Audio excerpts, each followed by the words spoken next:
যেই সূরা শত্রুকে অন্ধ করে দেয়। কি করে দেয়?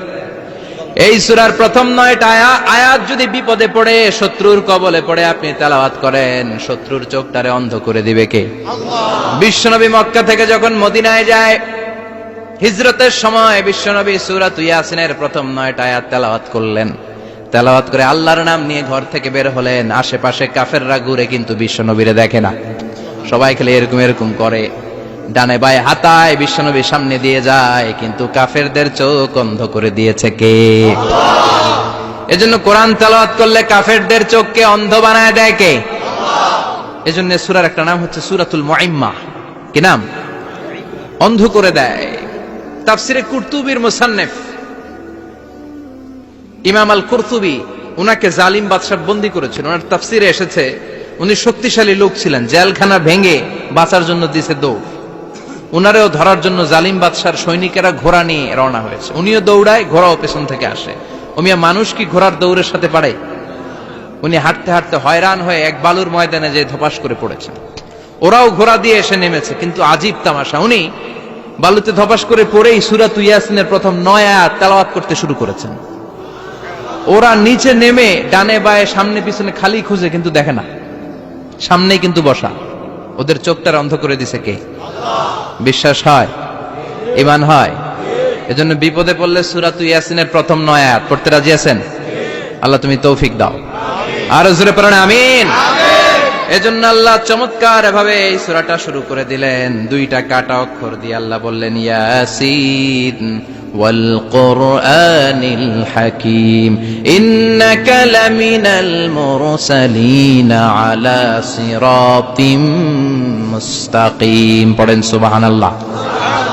ইয়াসিন সূরাটা শুরু করলেন কি দিয়ে? এটা কি কোনো বাক্য? এটা কি কোনো শব্দ? এটা কি অক্ষর? 2টা। প্রথম অক্ষরের নাম, দ্বিতীয়টা আওয়াজ করে বলেন, প্রথম অক্ষরটার নাম, দ্বিতীয়টা। খুব চমৎকার না? বাক্য দিয়ে এই সূরাটা শুরু করে নাই। যেমন ইযা জুলজিলাতিল আরদু জিলজালাহা, এই সূরার প্রথম আয়াত, এটা একটা বাক্য না? আচ্ছা। ওয়াদ-দুহা ওয়াল-লাইলি ইযা সাজা, বাক্য না? কিন্তু ইয়াসিন এটা কি কোনো বাক্য? এটা কি কোনো শব্দ? না, এটা কাটা 2টা অক্ষর। সুবহানাল্লাহ পড়েন। আল্লাহ 114টা সূরার প্রায় 29টা সূরা এরকম কাটা কাটা অক্ষর দিয়ে শুরু করেছেন। সুবহানাল্লাহ নাই? এই 29টা সূরা কখনো আল্লাহ একটা অক্ষর দিয়ে শুরু করেছেন, কখনো 2টা অক্ষর দিয়ে, কখনো 3টা দিয়ে, কখনো 4টা দিয়ে, কখনো 5টা দিয়ে। একটা অক্ষর দিয়ে আল্লাহ কোরআনের সূরা শুরু করেছেন। এরকম একটা সূরা বলেন, নুন ওয়াল কলামি ওয়া মা ইয়াসতুরুন। নুন, নুন দিয়ে সূরা শুরু হয়ে গেছে। তারপরে কফ, এক অক্ষর দিয়ে সূরা শুরু হয়ে গেছে। সুবহানাল্লাহ পড়েন। সুবহানাল্লাহ।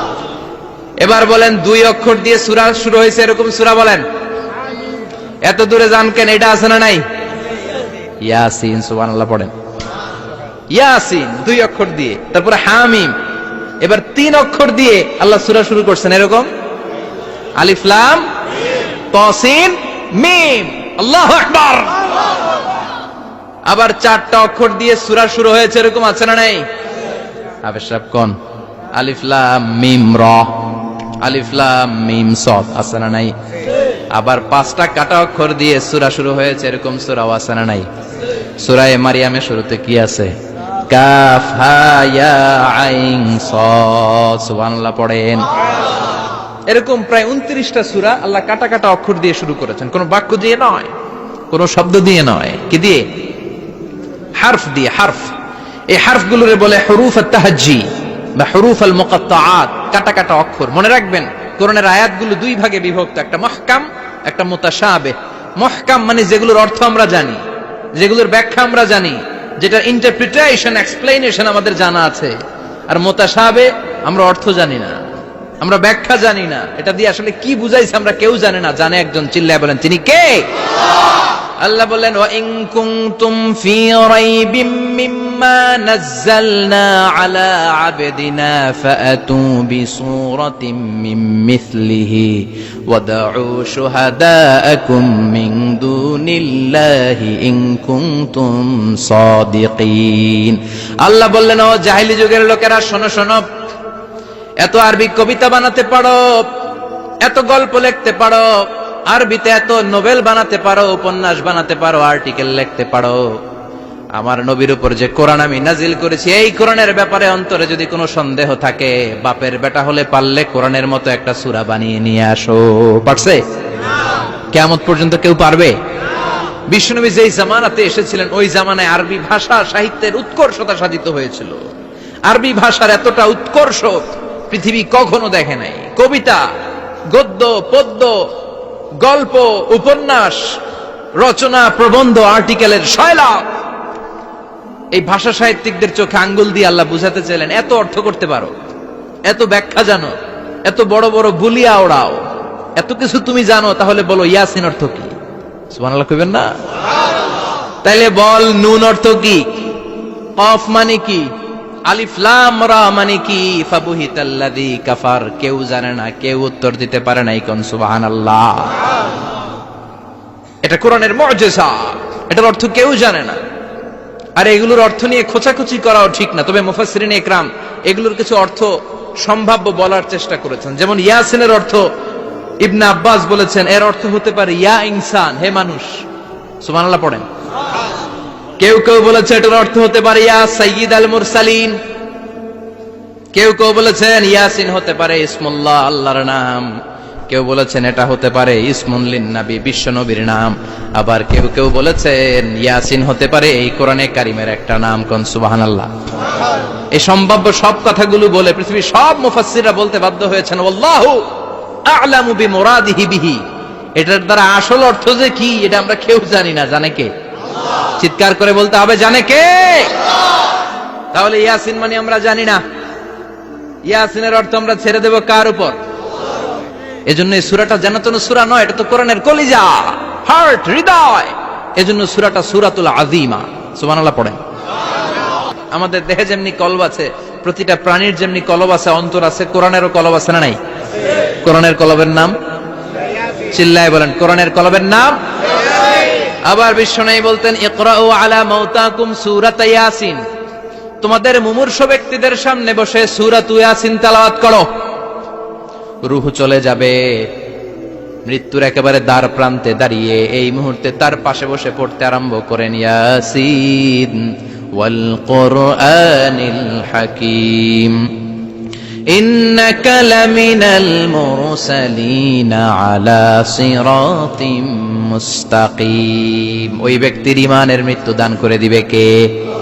মৃত্যুর কষ্ট হালকা করে দিবে কে? আবার বিশ্বনবী বলতেন, রাত্রিবেলা যে ব্যক্তি একবার সূরাত ইয়াসিন তেলাওয়াত করে ঘুমাতে যায়, সকালবেলা নিষ্পাপ অবস্থায় তারে ঘুম থেকে জাগাবে কে? আল্লাহ।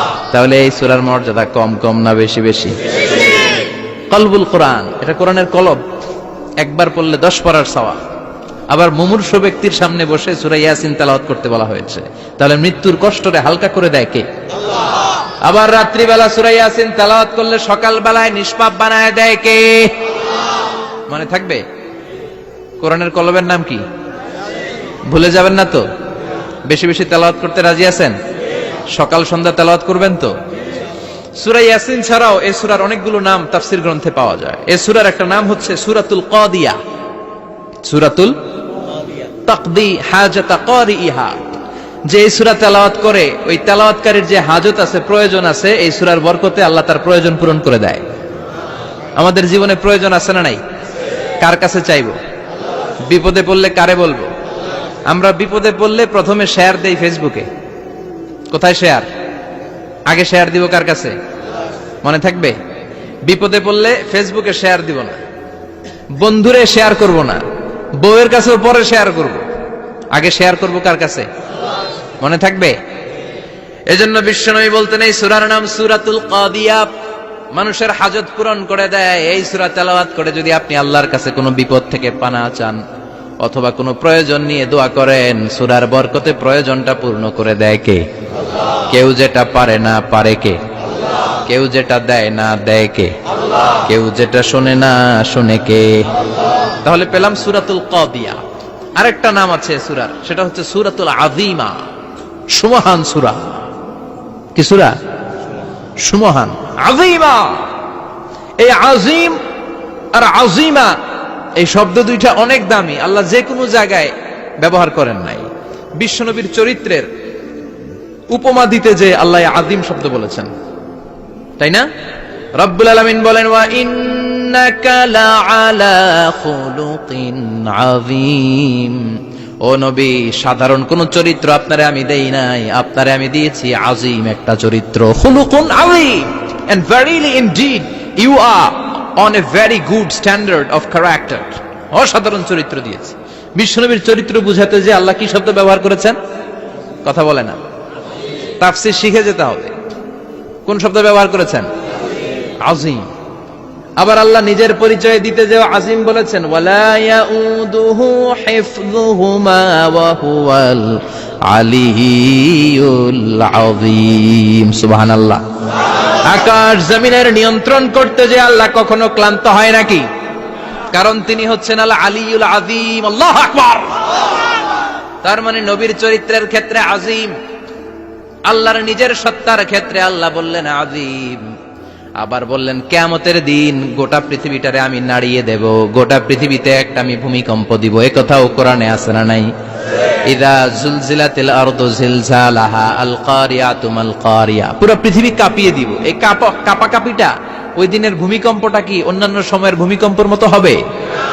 এই ভূমিকম্পকে আল্লাহ বলেছেন আযীম। ইন্না জালজালাতাস সাআতি লা শাইউন আযীম। সেদিনের ভূমিকম্প সাধারণ কোনো আর্থকোয়েক নয়, সাধারণ ভাইব্রেশন না, এটা আযীম। আবার আল্লাহ কোরআনকেও আযীম বলেছেন, ওয়ালাকাদ আতাইনাকা সাবআম মিনাল মাসানি ওয়াল কুরআনাল আযীম। ও নবী, আমি আপনার নিত্য পাঠনীয় সপ্তবাক্য সূরাতুল ফাতিহা দিয়েছি, সাথে সাথে কোরআনে আযীম দান করেছি। সুবহানাল্লাহ। তার মানে কোরআনের ক্ষেত্রে আযীম, কিয়ামতের ভূমিকম্প এটা আযীম, আল্লাহ নিজেও আযীম, বিশ্বনবীর চরিত্র। আবার এই সূরাটাও যেহেতু দামি, এজন্য এই সূরার নাম সূরাতুল আযীমা, সূরাতুল সুমহান সূরা। এটা যেন তেন সূরা নয়, এটা তো কোরআনের কলব।